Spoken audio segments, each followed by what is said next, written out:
Indiase handelsdelegatie. My name is Dr. Srivatsa. I've come here to help the healthcare system and see if I can contribute something to the welfare of the community. What I understand is that you have developed a very innovative app. Maybe you can share your experience with that app with the population of our country.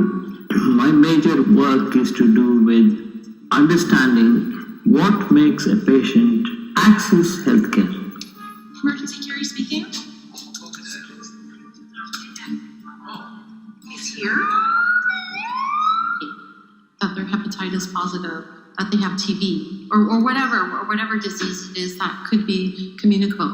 If their lifestyle is considered high risk, then I would be more afraid. I'd be really scared, right? Because ultimately it affects you, and it might affect the people around you that you love, right?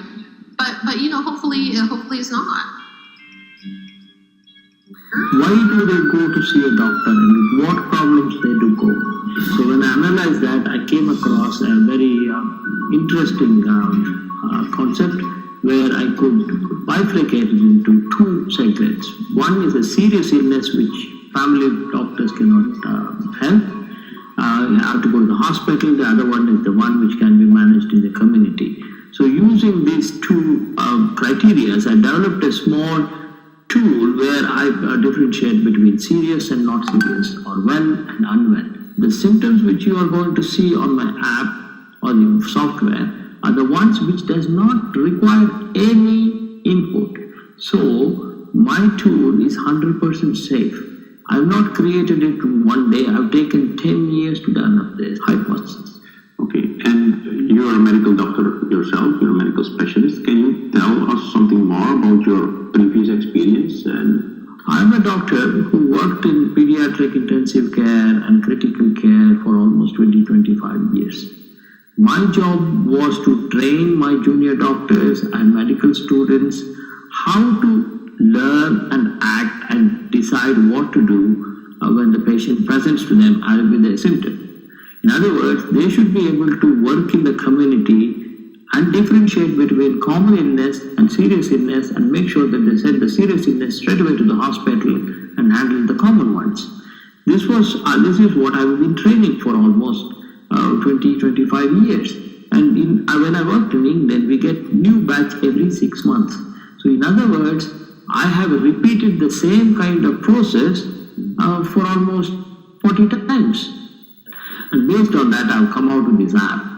And I can deliver healthcare at a cost which every country in the world should be able to offer basic healthcare free of cost.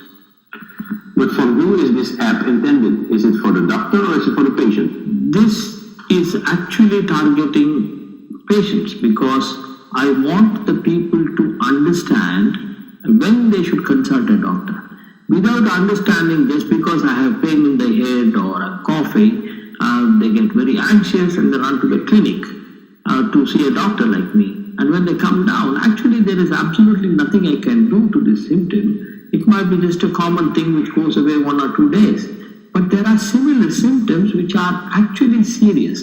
But how do you differentiate these two from a common cough to a serious cough? My app helps you to differentiate these two. So the doctors must not be very happy with your app. Actually, it helps them because it reduces the number of wasted consultations. Mm-hmm. We see 10 patients a day in the morning. Out of that, 6 to 8 of them shouldn't have been there. So only I should have spent time on 4 patients. So now it gives me whole morning to spend the time with a patient who needs my help. Okay, and how how does someone know that the information that is in the app is correct, and that, for instance, if something goes wrong, that the app says, you don't have to go to the doctor, but it seems if you follow the story of the patient, that later on he or she should have gone to the doctor. Can this situation appear?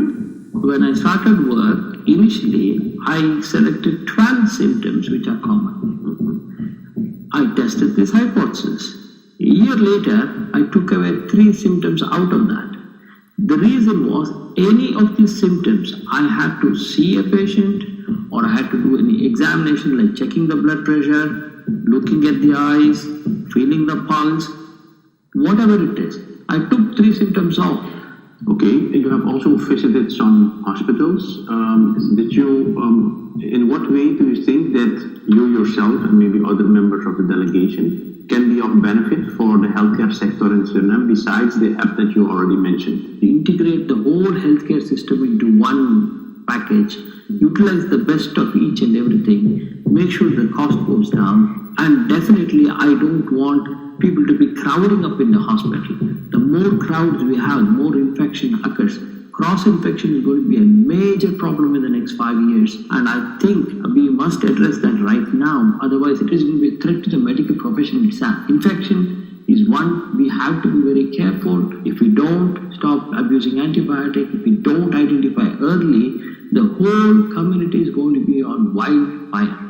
Gentlemen and your whole delegation, a very safe trip back. Thank you very much. Thank you very much.